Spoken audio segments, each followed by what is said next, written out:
From UFOs to psychic powers and government conspiracies, history is riddled with unexplained events. You can turn back now or learn the stuff they don't want you to know. A production of iHeartRadio.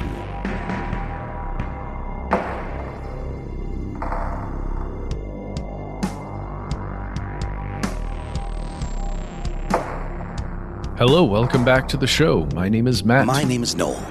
They call me Ben. We are joined, as always, with our super producer, Andrew Triforce Howard. Most importantly, you are you. You are here. That makes this the stuff they don't want you to know. Hold up. Hold the phone, fellow conspiracy realist. Hold off on the emails. This episode is about religion. It may not be appropriate for all listeners, but I would say, given all of our collective beliefs or lack thereof, we recognize the vast importance of religion, right? It's one of the most fundamental aspects of being human. Yeah, absolutely. And this episode isn't just about religion. It's about religion and abuse. Yes, that's why we have the disclaimer there, at the very, very top. And we may well give you a further disclaimer as we dive into it. For now, we have to acknowledge whether or not you find yourself an adherent of a specific school of spiritual thought, whether you're agnostic, whether you're an atheist. Religious institutions have a deep, indelible impact on your life. If you live anywhere other than North Sentinel Island, you know a lot about religion. For sure. I mean, whether you yourself are devout, you surely have people in your lives who are on some spectrum of religious belief. It is sort of just inescapable in day-to-day life. And it ends up being something that kind of requires a little bit of navigation. We talked a lot about like how to navigate the holidays, for example, and, talking to people with different views and different opinions. And Ben, you and I were actually on a podcast the other day with some buddies out of the UK, and one of them mentioned a study that essentially mapped the brain when the topic of religion came up, and essentially a change occurred that basically represented shutting down, the idea of the brain sort of shutting down to outside ideas, because religion is something that can be so set for individuals who don't really want to hear alternatives, because belief is very, very powerful. Yeah. Yeah, Matt, that's the podcast that asked you if you wanted to go on with us there. It's a podcast primarily about cannabis. They enjoyed the conversation, and they're just brilliant dudes. The name of the show is High on Homegrown. Nice. Well, I think one of the main things personally for me about religion is that every one of the religions that I've encountered over the course of my 41 years teaches things like selflessness. It's not about you, it's about helping people. It's about being a good force on the earth for, in service of whatever deity that religion worships. And at the heart of all of them, there's a very positive thing that exists in every religion. This episode and a lot of the problems we've encountered in the past in other episodes have to do with the people that end up controlling the human beings that follow a certain religion. Right. Yeah. The bureaucracy, the doctrine, if you look at the essence, that's a beautiful point. If you look at the essence of, I would say, most long-standing surviving religions, it comes down to the idea of being a good person, regardless of a deity or a concept that is purported or claim to inspire that. Religion has created so many amazing things. Right now, as we record, civilization is still trying to figure out whether or not religion is solely a human endeavor. Do other intelligent animals have religion? This is a double-edged sword, as they used to say. It's a two-sided coin, I guess, as all 3D coins are.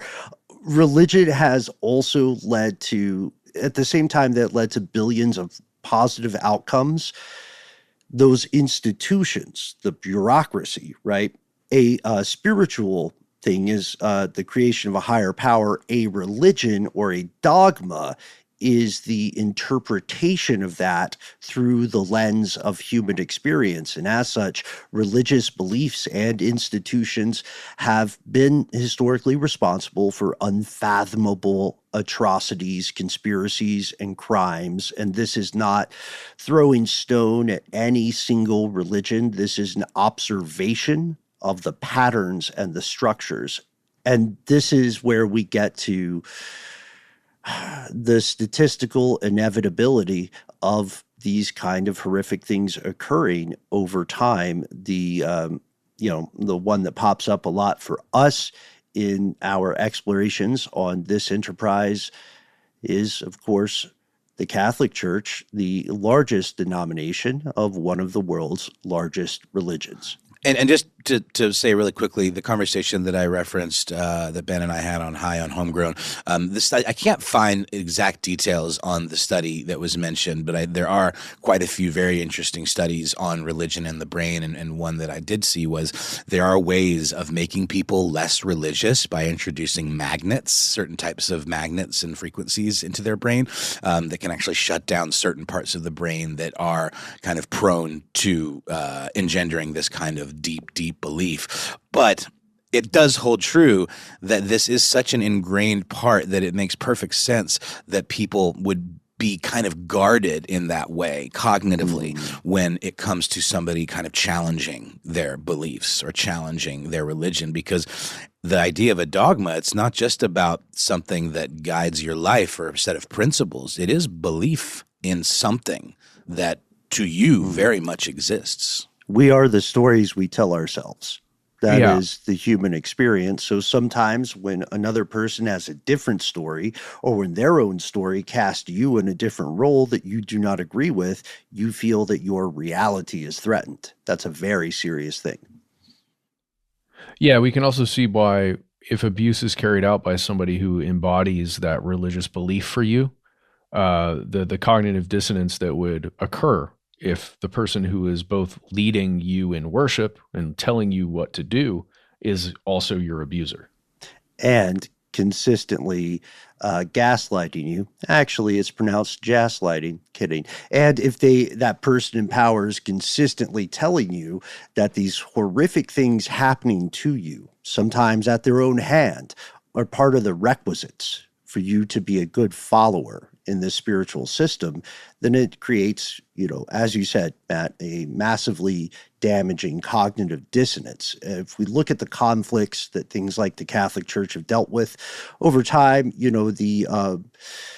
the recent sexual abuse scandals that rocked the church to its core and are continuing as we record now.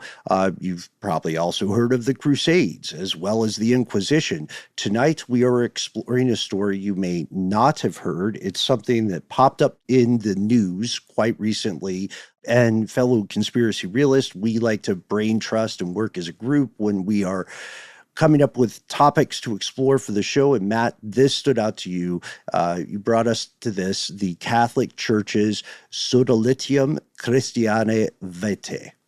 Be aware, once again, this episode may not be appropriate for all listeners. We'll be right back after some sponsors.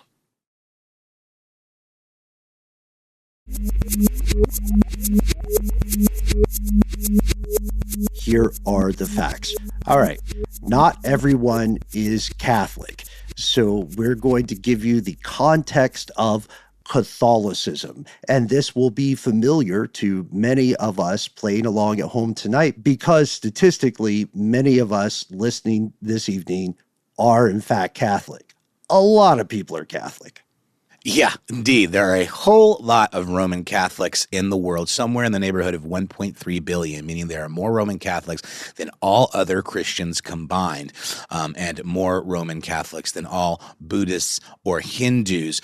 Guys, I've been watching this show called Say Nothing that is about the Troubles, the period of social unrest in Ireland, with the IRA, the Irish Republican Army, basically going to war with the British government, and that very much was around a divide between Protestant and Catholics. The Catholics there being the underdogs because the UK is a Protestant nation.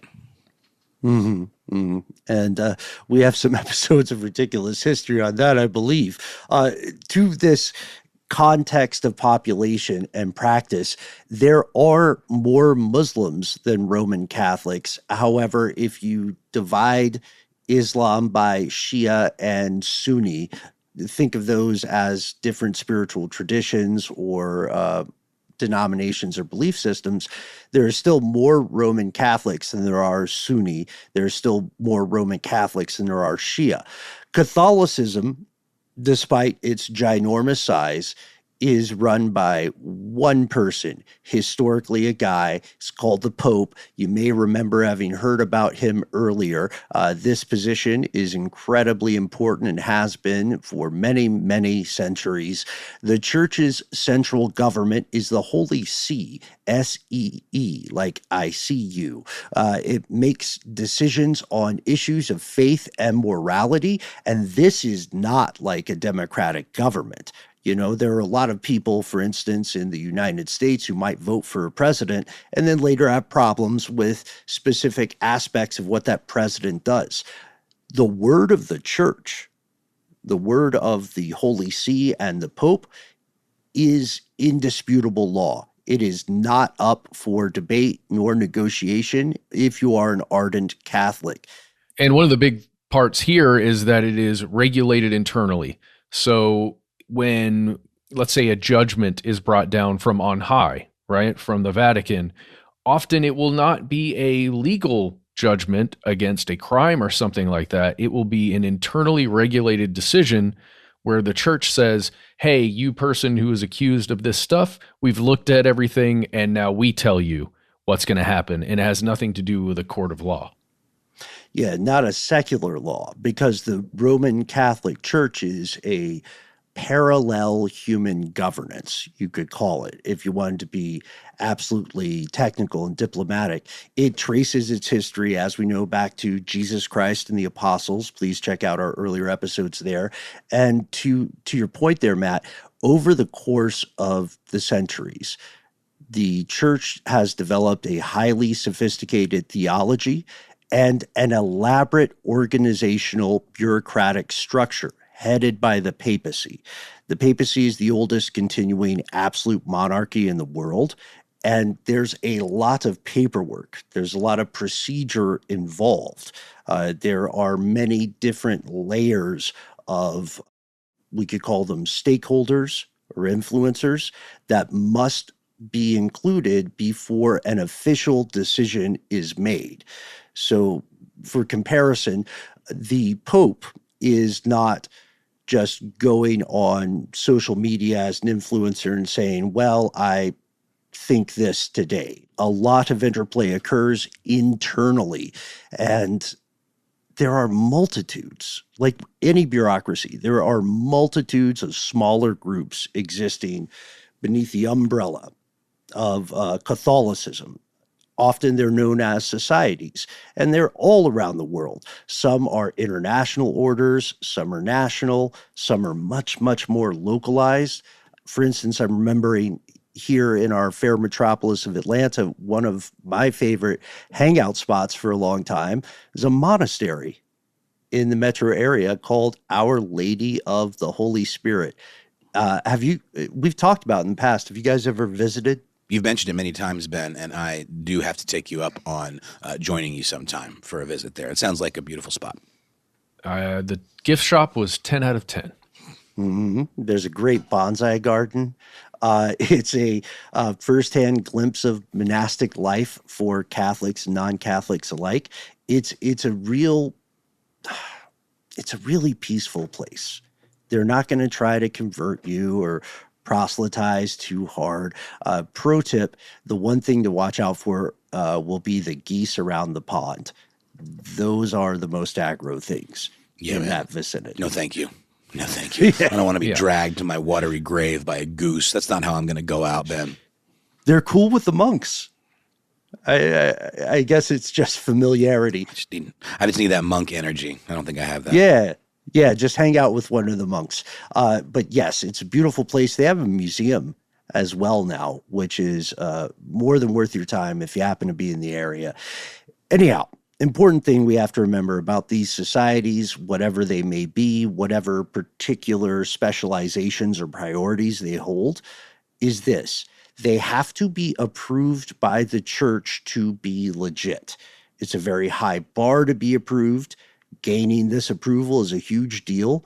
In theory, that approval carries with it an equally large share of responsibility, to the point we keep hammering about bureaucracy.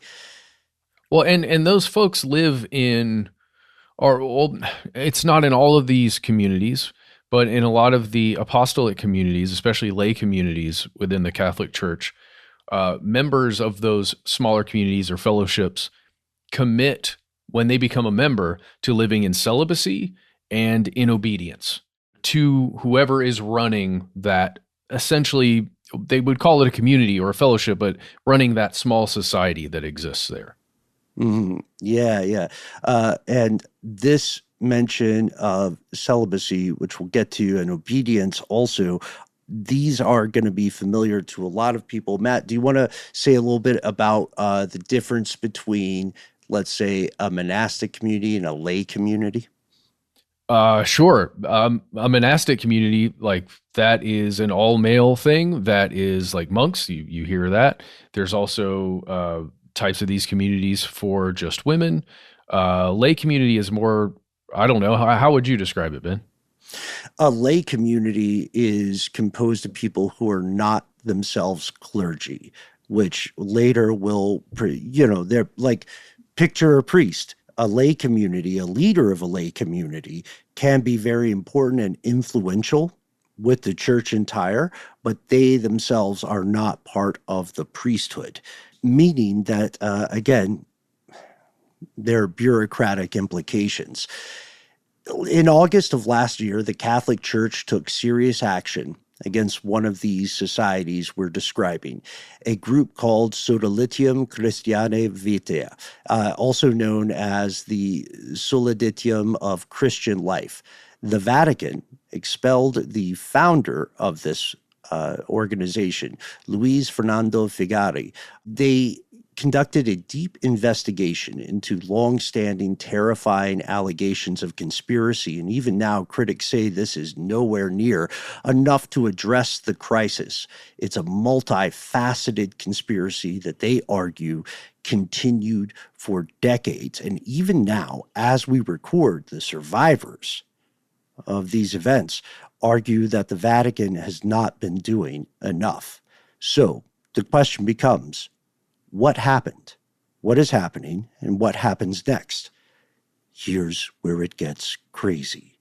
Let's talk a little bit about Figari. Yeah, born Luis Fernando Figari Rodrigo on July 8th of 1947 in Lima, Peru. Figari was a lifelong Catholic, and in 1971 he founded Sodalitium Christianae Vitae, the first of several organizations that he would have a hand in creating, including... And real quick, that the Latin there just translates to Fellowship of Christian Life, or something thereabouts. And this is just one of several organizations that he would go on to create, including the Immaculate Mary Association, founded in 1974, the Christian Life Movement, 1985, and the Marian Community of Reconciliation, 1991. This is a busy lad. In 1997, Pope John Paul II approved Sodalitium as a society of apostolic life.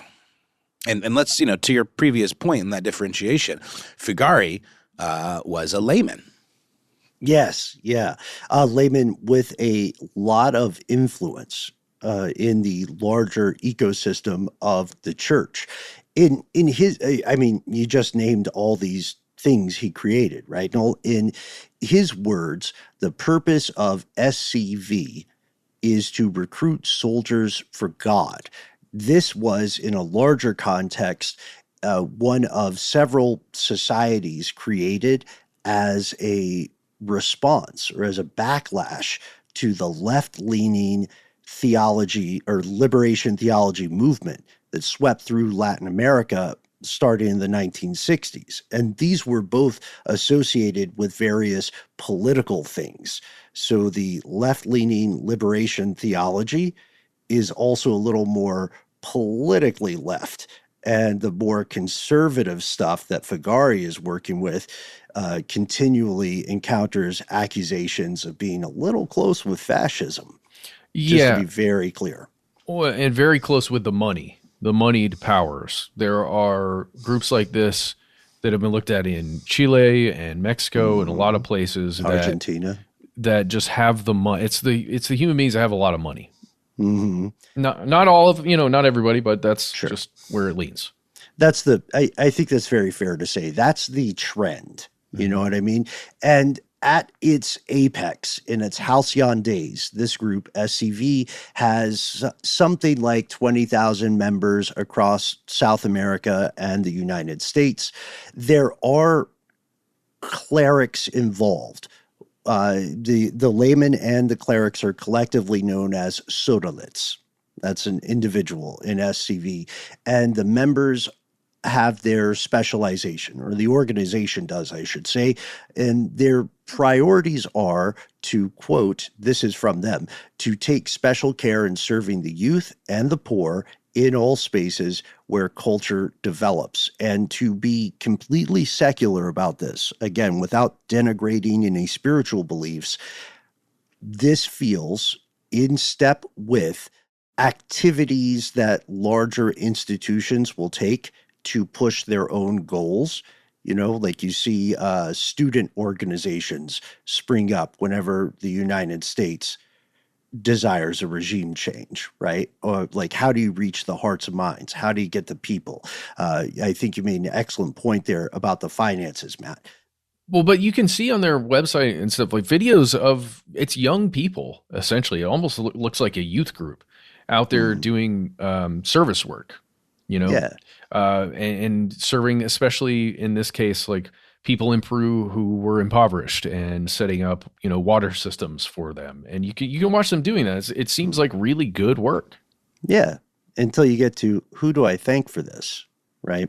And thank us and do the following things. Yeah. SCV, again, taking special care, serving the youth and the poor.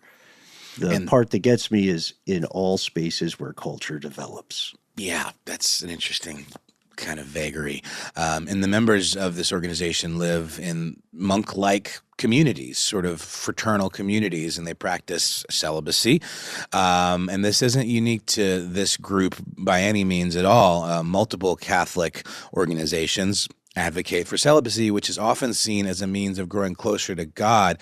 I do think it is worth mentioning here that while it's not actively being phased out, there are conversations happening within the Catholic Church of potentially removing the requirement of celibacy, because I think we've seen in a lot of these abuse cases, it feels like it could well be a triggering event for some folks, this kind of forced celibacy and repression. Not to say that by being celibate, people are, pushed towards these kinds of unclean acts, but if that urge maybe exists within people, the celibacy could well be a trigger to kind of committing some of these atrocities. Well said. Yeah. And I appreciate the point that there's nothing wrong with being voluntarily celibate or asexual or ace. It's when you are forcing people to engage with that practice. And, spirituality, we have to say it, we sound like broken records perhaps, but it's a highly personal thing. We're never going to judge a person's faith or beliefs as better than someone else's, so long as you are not hurting other folks or attempting to force them to do stuff. Then do as thou wilt. Do what you want. Satan? Shout out Satan. Yes, thank you. That's where we run into the problem. Despite its positive public image, SCV had a dark side, and it continued for decades in the shadows. Before we go to an ad break, one more warning. The following information may not be appropriate for all listeners. We're going to pause for a word from our sponsors, and then we're diving into some very disturbing things with hopefully something like a little light in the dark at the end.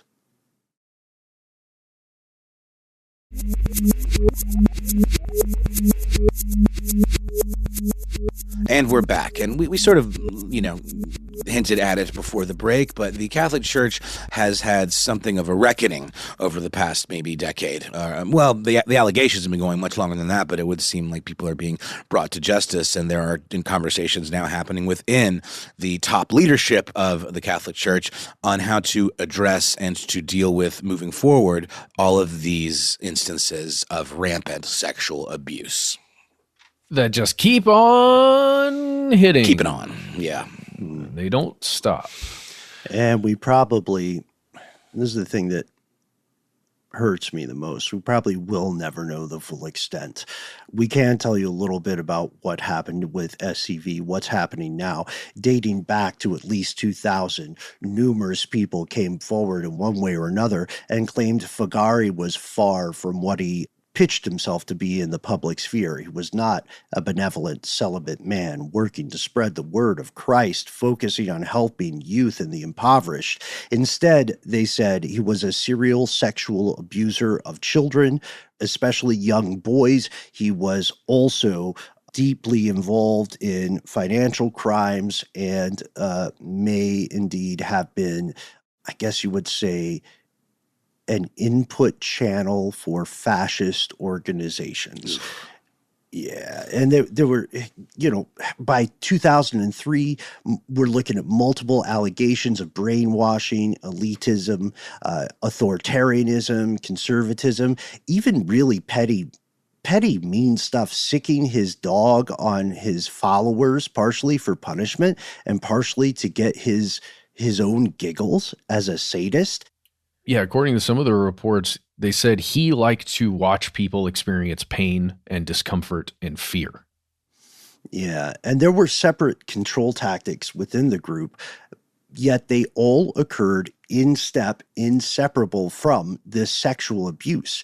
In 2011, there are victims of this guy's abuse on record complaining to the Archdiocese in Lima, Peru, but then, as earlier, neither the local church nor the group of bishops for Peru nor the actual Holy See appeared to take any action. The Archdiocese would later say, hey, we turned the case over to the Vatican immediately, which is kind of their level of saying we went federal with it. But nothing happened. It did not happen the first time someone came forward, nor the second, nor the third, nor the numerous other times survivors spoke up. Someone apparently wanted to keep things quiet. Speaking of quiet, Figari stepped down from leadership in 2010, but was still very much, like a professor emeritus for the organization. Well, yeah, and he was still physically there. Like, if you went to the main offices, essentially, the dude is still there hanging out, just because he's not leading things. Yeah, but also it's like official versus actual. He wasn't officially leading things, but I'm sure if he wanted something to happen, that thing occurred. You know what I mean? Yeah, for sure.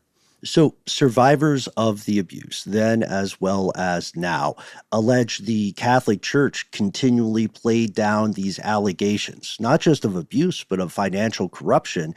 And their idea is that the church would have been happy to keep sweeping these scandals under the rug were it not for a couple of whistleblowers. We want to thank Pedro Salinas, who, along with a journalist named Paula Ugaz, wrote a book that exposed the SCV practices called Half Monks, Half Soldiers in 2015. So this is 4 years after the events of 2011. It is 5 years after the leader, Figari, voluntarily steps down. This is what finally triggers an independent investigation commissioned by the organization themselves, commissioned by SCV.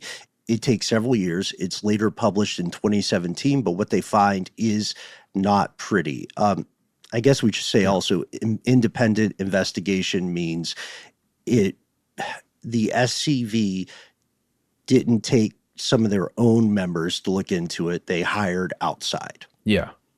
Yeah, and this is really important. Just the thing Ben mentioned already. So the Lima Archdiocese gets word of this thing in 2011, as we're saying. They say, at least according to them, they immediately sent all of the information that was provided to them to the Vatican directly. And then whatever, we're talking about the bureaucracy of the Catholic Church, whatever bureaucratic body within the Vatican exists, sat on that information and didn't do anything with it. And the Archdiocese in Lima in Peru didn't do anything with it. It took a book that we just mentioned to be out in the public so other human beings around the world could read about this and see it, in front of their own faces. It took that to get an actual independent investigation. And this independent investigation, you could argue that the SCV is doing the right thing, right? That's true. You could also, as some more cynical people would say, characterize it as a PR move, right? Now that this is in the public square.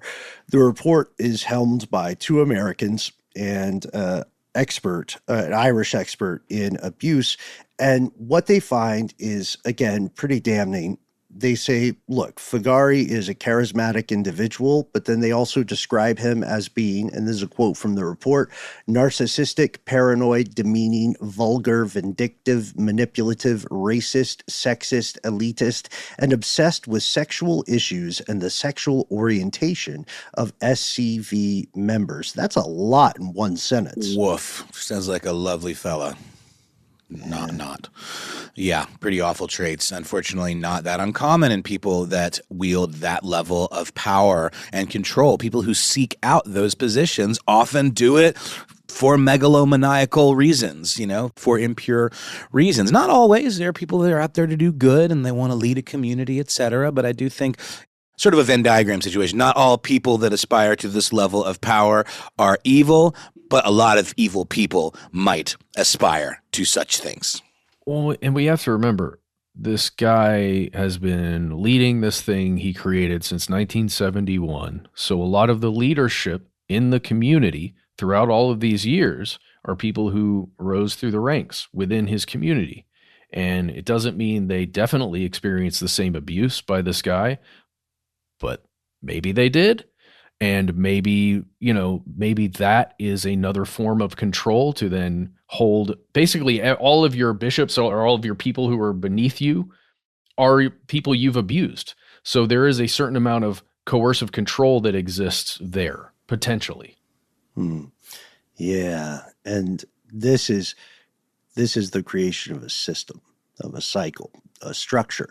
The report found that on multiple occasions, there's no other way to say it, folks, Figari sodomized his recruits and then forced them to fondle him and each other, and may have also coerced them into abusing other newer members of the group. And this went beyond sexual gratification. This is a method of control common in a lot of cult organizations, a lot of coercive communities, similar to Jim Jones from the People's Temple. He would do the same thing, similar to the disgraced UK politician Cyril Smith. Humiliation of the vulnerable was a way to satisfy personal sadism while also disallowing dissent. The report found that Figari honestly enjoyed witnessing his followers experience pain, discomfort, and fear. At times, his abuse and his manipulation tactics, even when they weren't to the level of physical sexual abuse, they occurred similar to the way Bishop Eddie Long assaulted young men here in Atlanta. They occurred under the auspice of giving spiritual advice to the victims. And sometimes they were told that the acts he forced them to perform or that he performed upon them were part of his mystical powers.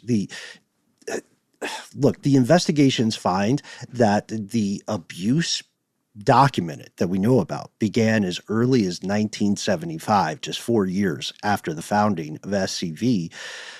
Figari molested a 15-year-old boy. And at this point, 4 years in, the child and his family are already terrified of reporting the abuse because Figari has acquired so much power, right? And used that power and that threat of humiliation or even physical, harm to the kid's family against him.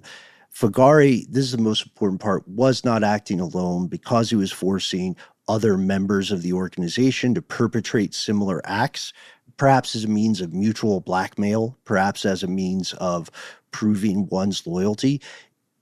He was not a lone wolf. He built an unholy system of abuse and institution of cyclical assault.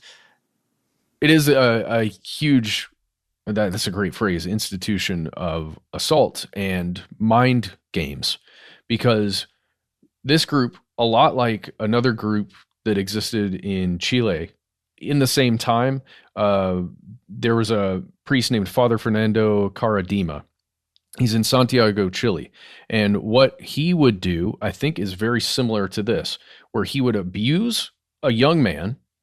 Then he would force that young man to go and confess his sins, the young man's sins, to another priest. That priest would hear the confession and hear that he was sodomized by the main guy. And that priest would say, oh, be patient, do this because of your sins, go forward. And that means that the abuser, the main abuser, knows this is happening, and another priest, not always the same priest, would hear the confessions. The group, the circle of other priests would know exactly what was going on. Just to really reiterate here what Figari is doing, it is a whole group of people who are in control, who have control over this one major thing in your religion, which is confessing your own sins. They are using that directly against you. 100%. Yeah, and again, to our earlier point, you see the same or similar systems with multiple religious organizations, and also with Jim Jones, which may be a comp for the Yanks in the crowd. This leads us to the next logical question. How does Figari respond? Well, he denies everything, of course. Oh. Right. Yeah. Sorry, that's a terrible to say, but yeah, he denies these allegations, and he's saying people are miscontextualizing, or people are coming from outside as enemies of the church. You didn't get what I was going for, guys. Wow. You got me all wrong. Wow. And this does not stop the investigations. More investigators emerge, more survivors emerge. The church itself is digging further, and the further they dig, the more they find. They have to react, but the survivors find the church's reaction insufficient. Instead of officially expelling Figari from SCV, the Holy See puts him in a no-contact situation. You have to live apart from the SCV community. You have to cease all contact with it. He complies, and the entire time he maintains his innocence. In fact, he makes multiple appeals over time, as we'll see, to something called the apostolic signatura, which is the oversimplified explanation is that's like the Vatican's Supreme Court. That's where your ultimate appeal goes. Again, bureaucracy. And the bureaucracy, I know we all caught this. This seemed to be one of the big complications from the Vatican's perspective. So we've all heard the stories about priests who are found guilty of similar acts of abuse. They can be defrocked. They can be excommunicated. They can be made no longer priests. They can be kicked out, right? But the laws, the policies of the Vatican, of Catholicism, they didn't have a rubric on how to punish a layperson, how to punish a non-priest founder of a religious community. That's where they're coming from their perspective. We looked at the rules, and the rule book didn't tell us exactly what we should do. Is that an unfair way to characterize it? I think it's the only way to characterize it, Ben. Yeah. There's this book. It's called the Bible. You could look in there. You could find some really inventive punishments to enact on people if you wanted. Just saying. Mm-hmm. Pretty violent text. And I mean, let's exercise empathy. Let's imagine we're Pedro Salinas, we're other survivors of this system of abuse. We're scandalized. We feel that our church, which is still a core part of our identity, has betrayed us. Salinas calls the decision shameful, very similar to the verbiage that Pope Francis would use about other cases of abuse in the church. And he said ordering Figari to go no contact and live away from the community was, this is a quote from Salinas, a golden exile. And he says, look, Figari can live comfortably with all of his needs taken care of, AKA he's not really getting in trouble. To your earlier point, Matt, about the difference between canonical justice or Vatican bureaucratic justice and secular or criminal justice. Yeah. That's a Caradima guy in Chile that was talking about. For decades, he molested, sodomized, raped young men. And we're talking about not a handful, we're talking about dozens and dozens of young men. He did that too. And he would continue to do that until they were grown.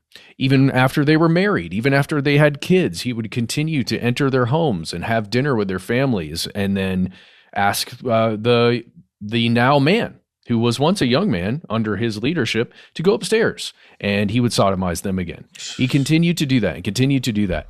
And guess what happened to him? His punishment was to go live in seclusion and live a life of penance and prayer.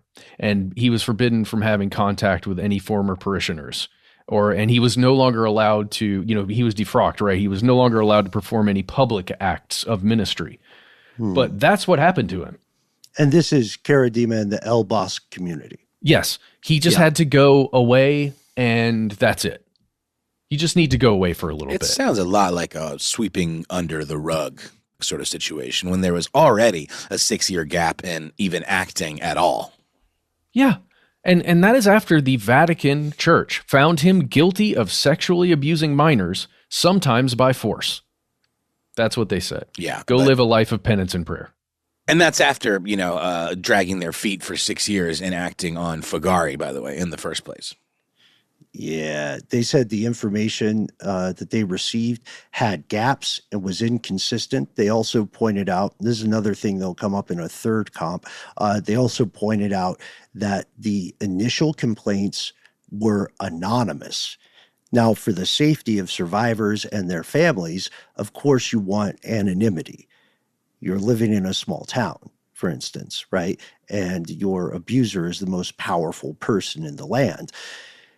The Vatican said these anonymous complaints made a massive hindrance for their investigation, yet former SCV members say if the Vatican or authorities from the Peruvian church really wanted to help, they could have followed up.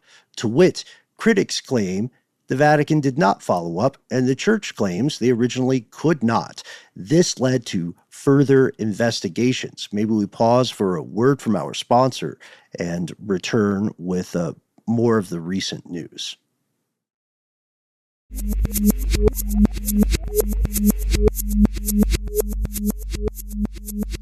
And we've returned. Let's fast forward a little bit. January 10th, 2018. Pope Francis has appointed Bishop Noel Londono Butrago of the Diocese of Arico, Colombia, pardon pronunciation, as the papal commissioner, the guy running the continuing investigation. And just to be clear, this is not our pal Noel, right? Okay. No relation. No relation. All right. And this bishop is working in step with Cardinal Joseph Tobin from the Diocese of Newark. Their investigation reveals more of the same, more evidence of sexual, psychological abuse, financial irregularities. There's so much to the story here. Ultimately, on March 2019, on March 10th, 2019, Cardinal Pedro Barreto and other bishops in Peru, they announced to the world, they say, look, we've been following this the same way as you have, folks.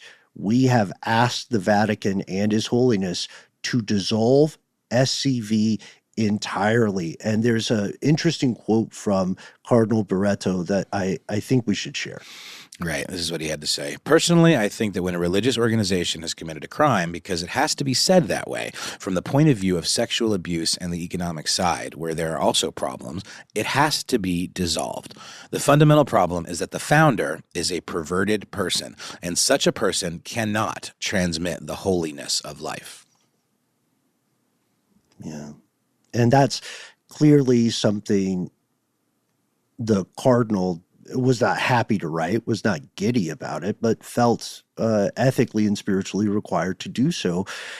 To the earlier excellent point about secular versus spiritual or religious punishments, the Peruvian government considered criminal charges, and everybody was wondering if this organization would be reformed. You know, could you cauterize and save the wound? Or do you need to simply get rid of this? This happened in step with, they even put in the head sex crime investigators for the Vatican, which I did not know existed, but they do. The Maltese Archbishop Charles Cicluna and the Spanish magistrator Jorge Bertomo. They interviewed more members of the SCV, the alleged victims, the journalists who were threatened for talking about this case, because there was an active cover-up. I don't know if we'll talk about the SCV journalist who was accused of hacking and harassing and compromising survivors. Anyway, if we fast forward, it's 2024. We mentioned that Figari voluntarily stepped down from leadership in 2010. We mentioned that he was put on kind of an exile, what critics called a golden exile, a few years later. In August of last year, as we record, Figari was officially, formally expelled from SCV. No longer a member, no contact, get him out. Is what they said. Well, I think about that situation. So prior to 2024, this guy who is a known abuser, all of these investigations are showing it. All of these individuals know that he abused them, and he is still being taken care of by the organization. Like if you've ever been to a church, often it doesn't really matter what denomination. If it's Christian, it doesn't really matter. If it's Catholic, if it's, whatever, the person who is running the church, the person at head, is generally taken care of by money that flows in through the church, by the local church, right? Professor Emeritus position. Yeah, but they've often got a place to live. They've got all of their expenses taken care of by the donations of everybody who's there, by the expenses that everyone takes in and then give to the church. So it is a weird situation to know that guy who's your abuser is still being taken care of in some way by your work and your money and your donation. Like if you have an abusive family member and now they're in an elder care facility and you're somehow paying for them to continue existing. But it's also directly linked to your faith in God. Mm-hmm. Yeah, that's where it gets extra complicated. It's the bureaucracy. It's confusing for a lot of us to hear the idea of exile, but not expulsion, and for expulsion to be a separate thing. There is bureaucracy at play. The next month, September 2024, Pope Francis expels 10 people from the organization. Not a no contact thing, the same thing as happened with Figari the month previous. There's a bishop, there's several priests or clergy, there are lay people, and they are all expelled on charges of sadistic abuse.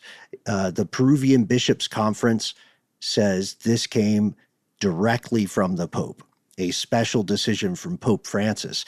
This wasn't unprecedented because Pope Francis, as we'll remember, had previously spoken out against cases of abuse in the church, expressing that it was shameful, to our earlier comparison with Solinus. But it was incredibly unusual in the way that they announced this.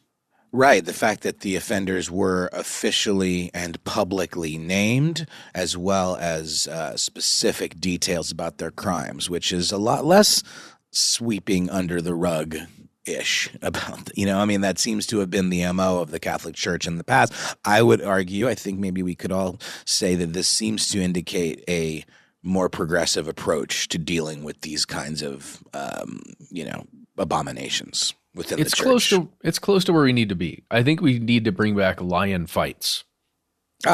Make them fight the lions, there guys. You go. Yeah. I'm joking, but also not joking. Yeah, but publishing the specificity, I'd agree it's close to where it needs to be, but it's not quite there yet. Also catching up with the times by saying someone was hacking the communications of survivors, harassing them on social media. There were high-ranking people expelled in this order. The most high-ranking, Archbishop Jose Antonio Iguren. This guy, like Figari, had already been kind of forced out or forced into exile. He had resigned as bishop in April of 2024, and the Vatican embassy realized this specificity was somewhat unprecedented, so they went a little further and issued a statement where they explain why they are expelling this group of individuals. We've got a quote here that I think will give us a little bit of insight into their internal logic.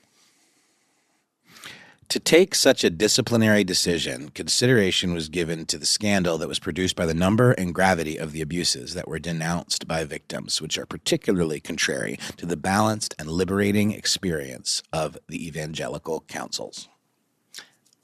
Which seems overly wordy, perhaps, definitely not dismissive, but in plain English, they're saying so many people experienced so many terrible things that are in direct opposition to why the point of these organizations existing. We had to do something.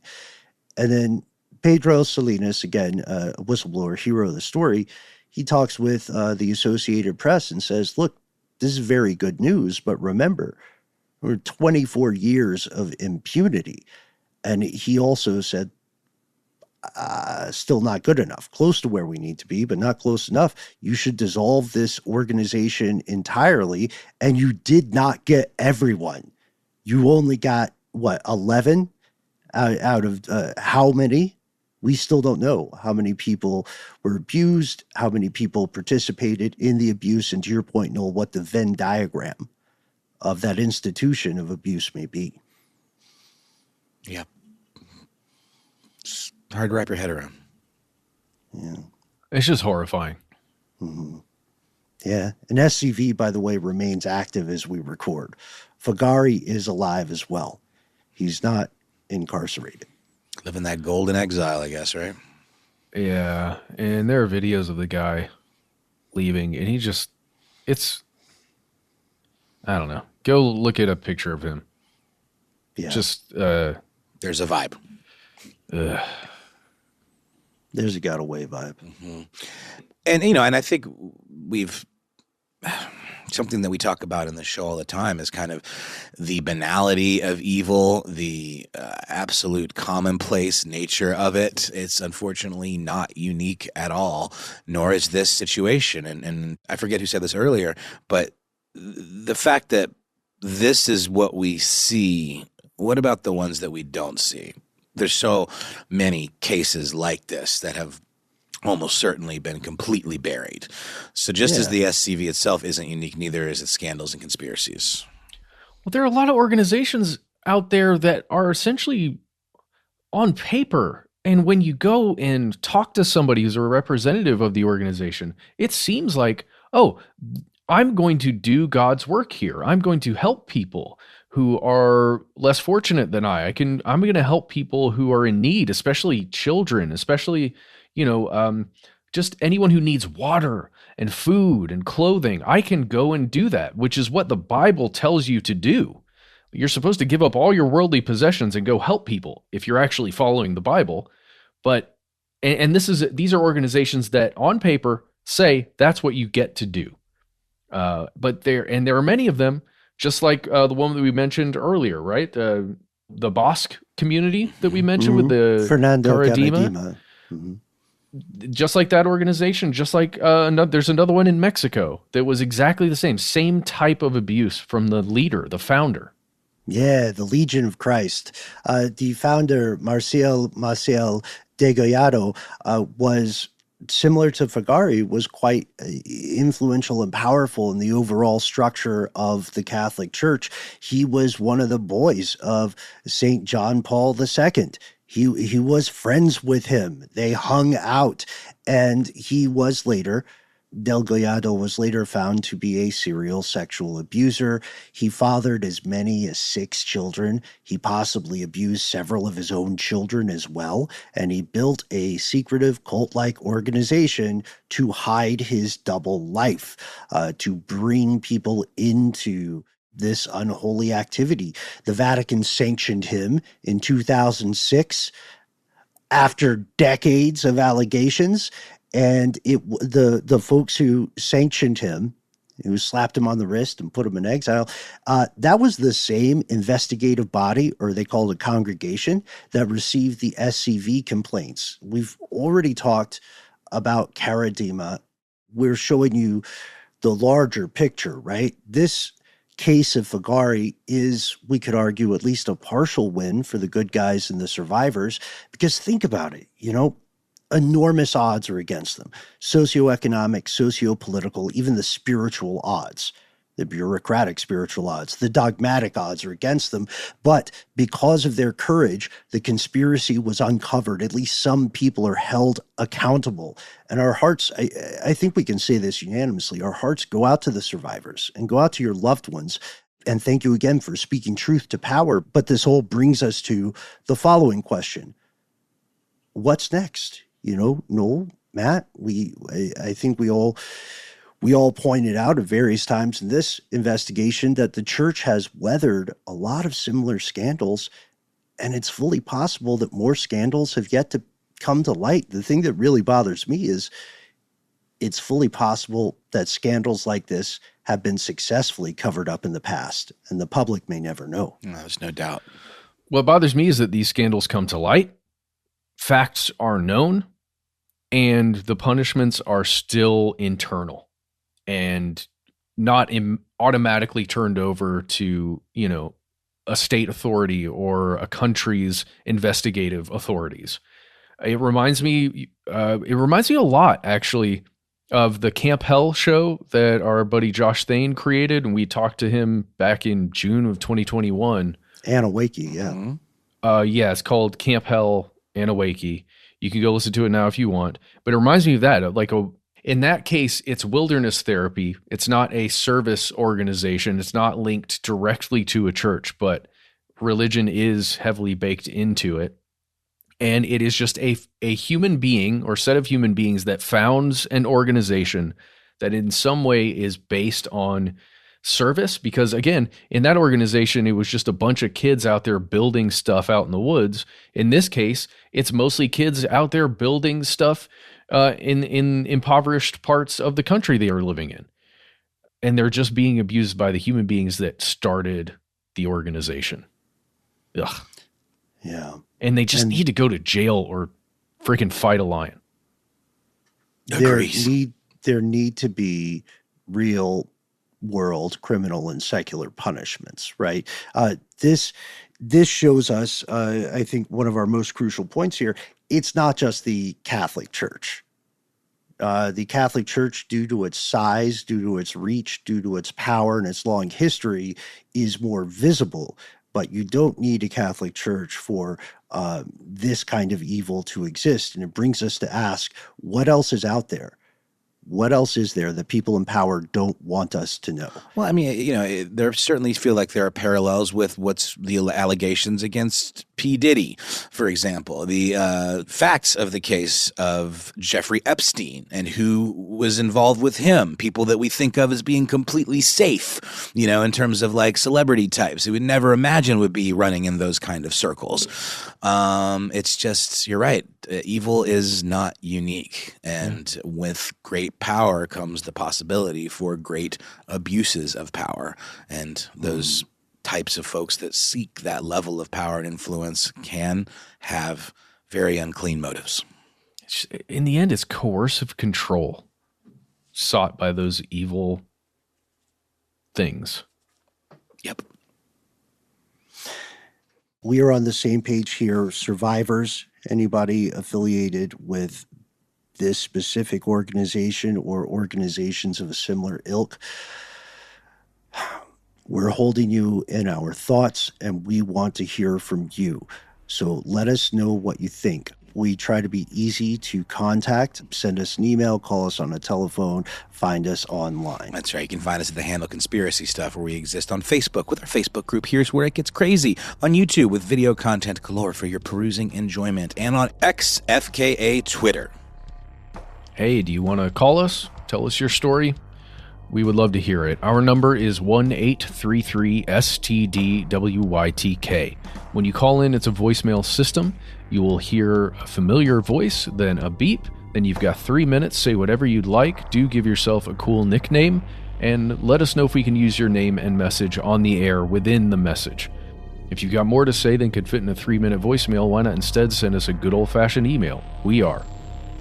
It's one of the best ways to contact us. We are the entities that read every piece of correspondence we receive. Please give us leads for other episodes. Give us your personal stories so long as you feel comfortable. We have your six. We have your back. Join us out here in the dark. Conspiracy at iHeartRadio.com.